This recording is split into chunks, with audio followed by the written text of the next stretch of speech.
In this session, we are going to discuss about switched capacitor filter. So as on, we have seen the active RC filters with the passive components like resistance as well as capacitance. So we have seen the filter types like low pass filter, high pass filter, band pass filter and band elimination filter.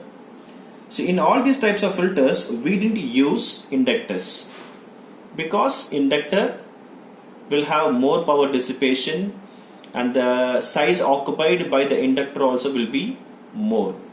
So due to this two major reasons, we didn't use the inductor in our design of these types of filters. In the same way, the resistance also going to take place in place as like inductance.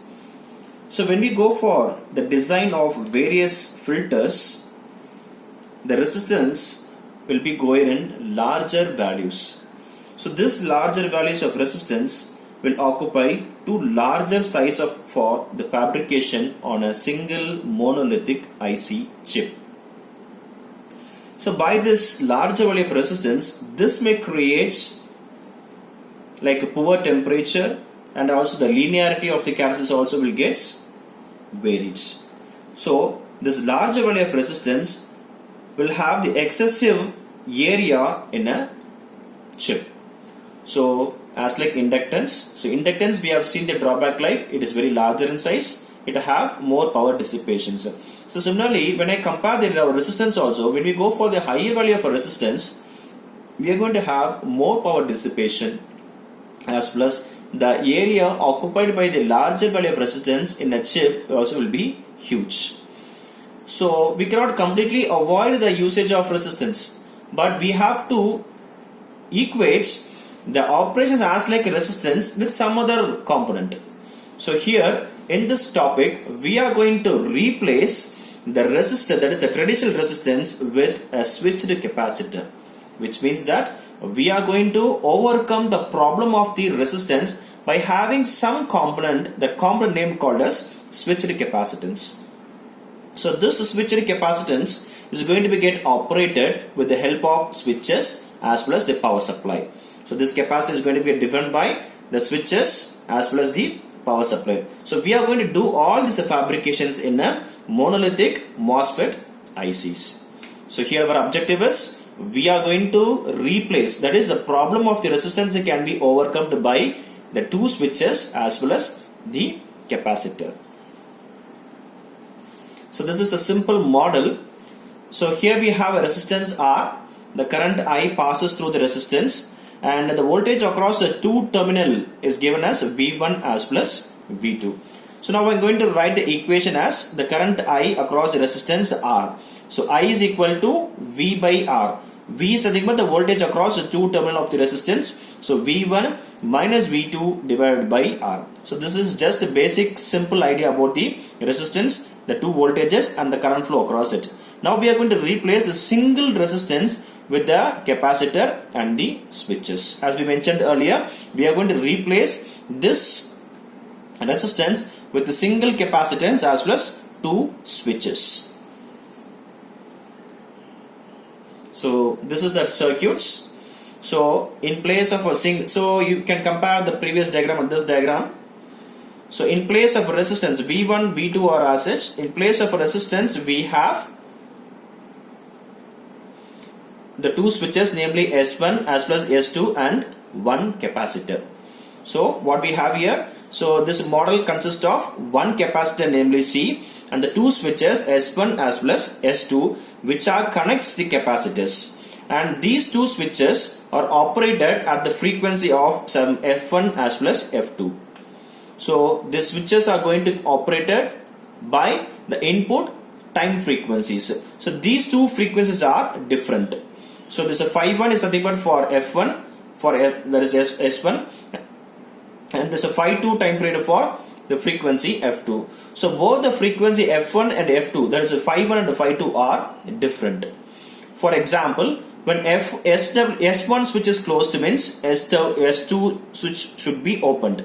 If this is open, this should be closed. So when we have a T on pulse, the SW1 switch is closed. So during T on time period, during T on time period for phi 1, for phi 2 there is off condition, which means that the switch S2 is open. So if this is opened, this is closed. If this is open and this is closed, we have only the alternate operation. There is no simultaneous operations like parallel, closed to closed as well as open to open. So these two time period are not going to overlap with each other. So we'll call this as non-overlapping clocks. So this phi 1 and phi 2 will not get overlap with each others. And here the Vin is applied, that is the V1. This V1 represents your Vin and the Vout represents our V2. The Vin is applied to the capacitor C. In that cases, we are going to have the two cases now, the case 1 as well as case 2. So for the first case, when SW1 switch is closed and S2W switch is open now. So if this is closed, this is open now. If this is closed, just imagine that this is like a open circuit. Here we don't have any connection because the SW switch is open now. This is open circuit now. The voltage V1 passes through the switch as the S1, which is now this is closed, which is going to act as a short circuit now. The V1 voltage passes through a switch and reaches across the capacitor C. Now the capacitor is going to get charged based upon the voltage of V1 now. So the voltage the V1 is going to get passes through the switch S1 and it reaches the capacitor C. So the voltage across the capacitor is nothing but now V1 now. Now after certain time period, so this process happens for the time period T on. So up to this T on time period, the F1 switches, that is S1 switch is closed at the frequencies of F1. So up to this time period, there's a charging of the capacitor. So during that time period, the S2 switch is open now. Now for the next time period, phi 2 becomes on, that is frequency F2. So now S2 switch is closed and S1 switch is opened now. Now there is no supply from V1 to the capacitor now. Now we have a voltage across the capacitor and this switch S2 is closed now. Now this capacitor is going to start discharge from the capacitor what is being charged from the previous voltage. Now the capacitor is going to get discharge from C through S2 switch to the output V0. So we have mentioned this as V1 as well as V2. So now the capacitor C is just discharged through the switch S2 to the output V2 now. Now we are going to have what is our V2. V2 is nothing but the voltage across our capacitor. So here also we are going to have the discharging of capacitor and this side we are going to have charging of the capacitor now. So in both the cases, so this is open now, this is closed. So we have the discharging of the capacitor from the capacitor through the switch S2 to the output V0 now. And here one more point we have to say that, so the time period of this phi 1 and phi 2 are totally different. And you can also find there's a small gap between the T on of phi 1 and the T on of phi 2. So this small delay gives our discharging time period. There is a fall time as well as rise time. So here we have a fall time and here we have a rise time. So due to that delay, we are going to have the charging of the capacitors as well as discharging of our capacitor, so that it won't get overlap with the previous phi 1 time period as well as phi 2 time period. So this is what our basic operation of this capacitance operation now. Now we will see how the equations can be written now. So in the first half we are going to have the charging. Charging means what happen? Charging happens based upon the voltage V1, that is VI. V in is nothing but V1 voltage. So if I'm going to write the charge across the capacitor, Q is equal to C into V. So for the first half of the cycle, where Q1 is equal to capacitance C into V1. That is our charging of the capacitor at the time period phi 1. If I see the second half time period,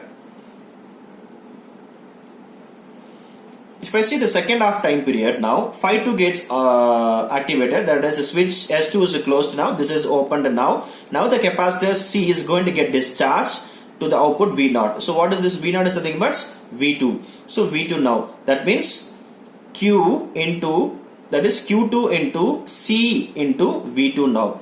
So we have the charging as well as discharging. Now this difference can be written as del Q. del Q is equal to Q1 minus Q2. What is Q1? Q1 is nothing but a C into V1, that is charging.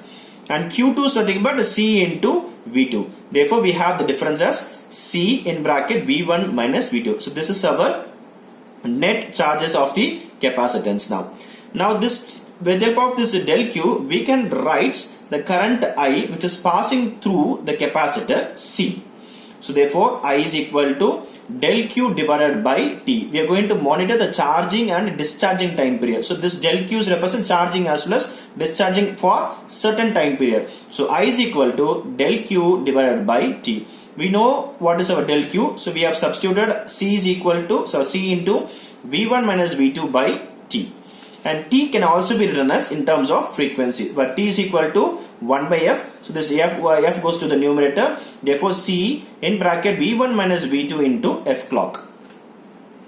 So we are going to compare now this capacitive equations with the resistive equations. This is equation we have written in terms of resistance, where I is equal to V by R. So if I'm going to compare these two equations now, if I compare these two equations, we can have the equations like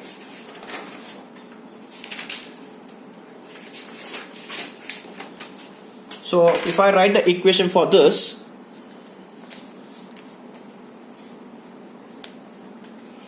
so one side I have C V1 minus V2 into F clock.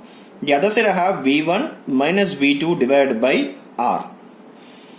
So this V1 minus V2, this V1 minus V2 get cancelled. So I have C into F clock equal to 1 by R. So I need to know what is my R.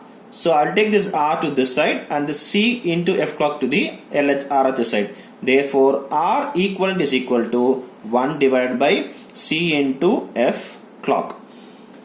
So the resistance R is based upon the frequency which is applied at the NMOS transistor of phi 1 as well as phi 2 and a capacitor value C. So based upon these two values, we are going to find what is our resistance equivalent R. So this is what has been written over here. So R equivalents. So we have, this is our comparisons. So this R equivalent is converted into a single capacitance with two switches now. So where R equivalent is nothing but T by C1. So T is nothing but F clock. So 1 by C into F clock. So R equivalent is nothing but 1 by C into F clock. So this is the just basic idea about the switched capacitor. Now if you are going to see, and what we said, that's now why we are going for replacing of this capacitor. We'll take for some small example.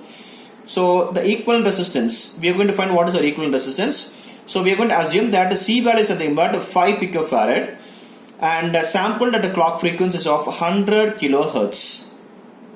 Sampled at a clock frequency of 100 kilohertz. We know what is our R equivalent equation. So R equivalent is nothing but 1 by C into F clock. C is nothing but 5 picofarad and F clock is nothing but 100 kilohertz. So by simplification of this, we get the resistance value as 2 mega ohm. So this is in terms of mega ohm ranges. So which means that note that this is a very large equivalent resistance of 2 mega ohm, which can be realized. So for this sake of resistance only, we are going to simplify that in terms of two switches as well as one capacitor. And this is our next circuits. First order low pass filter, as well as we can take, if required, we can take also first order high pass filter now. So we know this is first order low pass filter with the resistance as the input side and the capacitance is the feedback now. Now this capacitance C2 is going to be as such. So this C2 is not disturbed. We are going to replace only this resistance R with the capacitor and the two switches.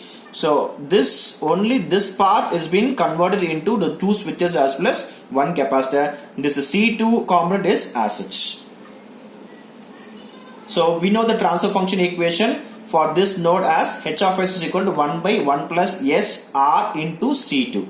So this is R into C2. C2 is replaced, maintained as such, but we are going to replace this R equivalent circuit. R equivalent is nothing but this is C1 into that respective F clock frequencies. So R equivalent is nothing but 1 by C1 into F clock. 1 by C1 into the respective clock frequencies now. And if you know, write the cutoff frequency for this low pass filter, FC is equal to 1 by 2 pi RC. RC is nothing but this is R, and the C2 is as such, and we know what is our R is nothing but C1. R is nothing but C1 into F clock. So this is for the cutoff frequency. The same thing we can go for integrated circuits also. So in the integrated circuits also, we have the input side with the resistance, and the feedback we have the capacitance. So we are going to replace this R equivalent circuits with a single capacitance with the two MOSFET switches. So this is how we are going to design all our filter circuits, or any kind of application like integrated differentiator, or our operation transconnect amplifiers, or our instrumentation amplifier. Anywhere, wherever you are going to use the resistance values, all these resistance values can be replaced with our switched capacitors as well as the two switches. So this is switches and the capacitor are put together, named called as switched capacitor. So this is the concept about switched capacitor filter. Thank you.